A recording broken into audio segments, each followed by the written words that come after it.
안녕하세요. 군사 전문기자 이세환입니다. 철강은 인류 역사에서 군사력과 경제력을 결정짓는 핵심적인 요소였죠. 철기 문명의 등장으로 강력한 무기와 농기구가 보급되면서 문명의 발전 속도가 급격히 증가했습니다. 그 이전까지는 농기구가 다 나무였어요. 근데 이제 청동이 나왔잖아요. 근데 그 청동으로 농사 짓나? 아니에요. 청동은 굉장히 값비싼 소재였습니다. 그래서 장신구나 아주 귀족층, 지배계층의 무기로 쓰였거든요. 그래서 이 청동을 가지고 농기구 쓰기엔 굉장히 힘들었었습니다. 하지만 철기가 나오면서부터 모든 게 바뀌었죠.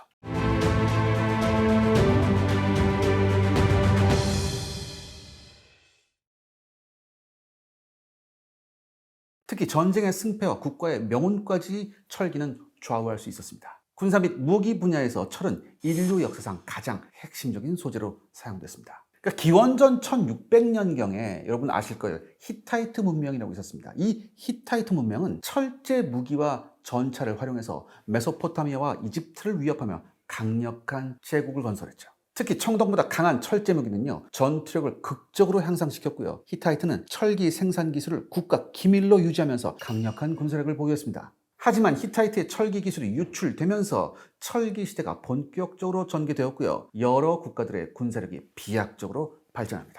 특히 이 철기 문명은 세계 정복과 굉장히 깊은 연관이 있습니다. 여러분, 몽골 제국을 한번 생각해 보시죠. 몽골 제국은 철제 등자와 마구를 이용해 기마 전술을 혁신했습니다. 등자를 이용한 안정적인 기마 전투는요, 몽골군의 속도와 기동성을 극대화했죠. 여러분, 로마 시대 때까지만 해도 등자가 없었어요.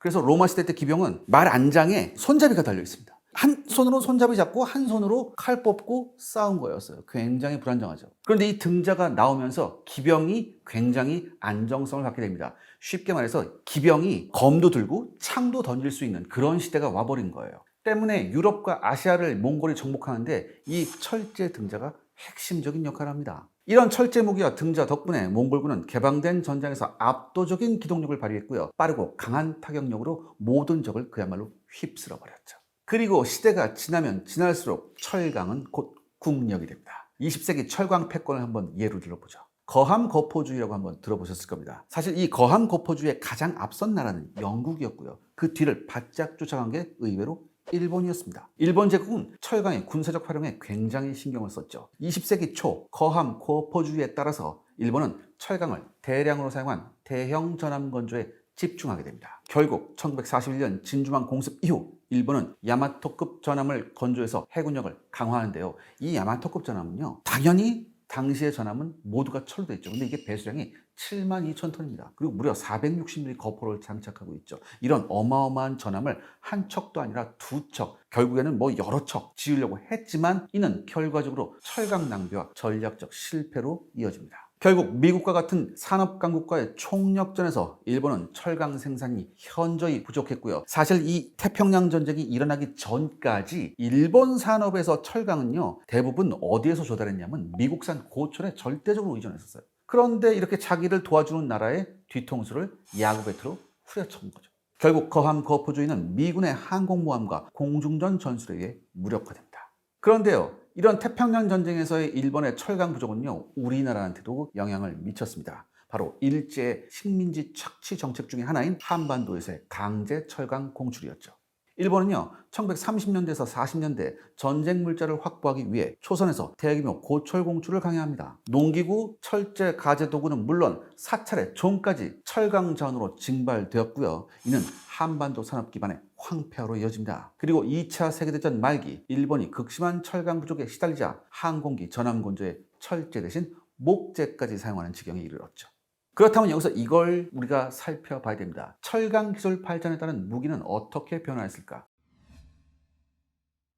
중세나 고대 다 있겠지만 근대부터 한번 보겠습니다. 왜 근대부터 중요하냐? 산업혁명이 있었잖아요. 왜냐하면 이 19세기 산업혁명 이후에 철강이 대량 생산될 수 있었거든요. 그렇기 때문에 대량 생산된 철제 무기가 전투 양상을 바꿔버립니다. 철제 대포, 철갑선이 대표적인데요. 그 이전에는 함선에서 청동 대포를 썼었어요. 근데 여러분들, 이 청동은요, 철에 비해서 압력을 견디는 능력이 현저하게 낮습니다. 그렇기 때문에 아주 많은 화약을 넣어서 강한 대포알을 멀리 날리는데 한계가 있었어요. 또 하나, 이 청동은요, 식히는데 굉장히 시간이 오래 걸렸거든요. 그렇기 때문에 차츰차츰 이 철제 대포가 청동 대포를 대신하게 됐고요. 해전 및 공송전에서 혁신이 일어나죠. 또 하나, 이 철도가 발전하면서 이 철강 기반 인프라가 급속하게 확산이 됩니다. 즉, 철도가 놓아짐에 따라 예전과는 비교할 수 없을 정도로 신속한 병력 및 보급 이동이 가능해집니다. 그렇다면 현대전에서 철강은 어떻게 변화했을까요? 20세기 후반 이후 항공기, 미사일, 복합 소재 무기 체계가 등장하면서 철강 의존도가 줄어들었지만 여전히 전차, 함선, 탄약 제조의 핵심 소재는 철입니다. 최근에는 탄소섬유, 합금, 초고강도 특성등이 개발되면서 철강의 전략적 가치가 더욱 정밀화되고 있죠. 특히 포스코의 고망간간이 굉장히 중요합니다. 보통 우리가 고망간간 하면은 이거 LNG 선에 쓰는 거 아니냐, 이게 왜냐면 극조온에 굉장히 강하니까 이렇게만 알고 계신데, 여러분 이 고망간간의 또 다른 특징은요, 이게 자성이 없어요. 쉽게 말해서 자석 반응을 안 합니다. 이게 왜 중요하냐, 여러분들 이 해양 무기 중에 기뢰라고 있습니다. 이게 뭐냐면 바다에 둥둥둥 떠다니면서 쇠로 된 배에 딱 부딪히면 꽝 터져요. 그래서 배를 침몰시키거나 이제 손상을 주거든요. 근데 이 기뢰가 반응하는 것이 자성이에요. 그렇기 때문에 이 기뢰를 제거하기 위해선 FRP로 만든, 쉽게 말해서 플라스틱으로 만든 배로 이 기뢰를 제거했습니다.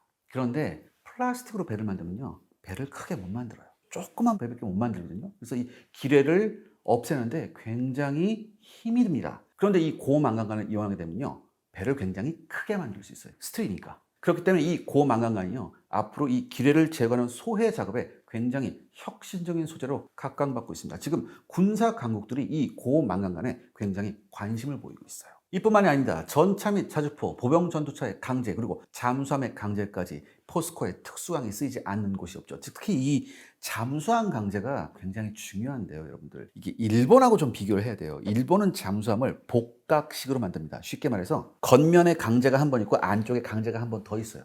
왜냐하면 일본은 잠수함 운용 교리가 물속 깊숙이 들어가는 거예요. 그래서 일본은 안전을 위해서 이중선체 구조예요. 그런데 우리 잠수함은 단각식이에요. 복각식이 아니고 그냥 하나만 있는데, 이거 여러 가지로 이거 테스트를 해보니까 우리 단각식 잠수함이 일본제 복각식 잠수함하고 내구성이 큰 차이가 없는 거예요. 이건 한마디로 뭐다? 강제 우수성 때문입니다. 오늘의 결론 말씀드리겠습니다. 철강은 역사 속에서 국가의 운명을 결정한 그런 중요한 소재입니다. 철기 시대부터 철강 기술의 발전은요, 전쟁의 승패와 국가의 흥망을 결정했죠. 근대 이후에도 철강은 경제력과 군사력의 핵심 요소였고요. 철강 생산량이 국가의 힘을 좌우했습니다. 현대전에서도 여전히 철강은 필수적인 자원이고요. 국가 간 경쟁력과 군사력 경쟁에서 중요한 요소로 작용하고 있죠. 요즘 우리 K방산이 굉장히 잘 나가죠. K9 자주포, K2 전차, 호주에 수출했던 레드백 장갑차까지. 근데 이런 기갑 차량은요, 여러분들 철강이 굉장히 중요합니다. 이 철로 된 이 소재가. 근데 우리나라에서 생산하는 균질 아변 강판의 품질이 세계 최고 수준입니다. 그래서 특히 K2 전차 같은 경우에는 적 전차포도 막아내야 되거든요. 근데 이 전차포 막아내는 게 굉장히 우수합니다. 쉽게 말씀드릴게요. 우리 K2 전차의 전면 장갑은요, 북한군이 쏘는 그 어떤 전차포탄도 막아낼 수 있을 정도입니다. 이 정도 철강을 생산하는 국가 많지 않아요. 즉, 철강은 단순한 자원이 아니라 국가의 흥망을 결정짓는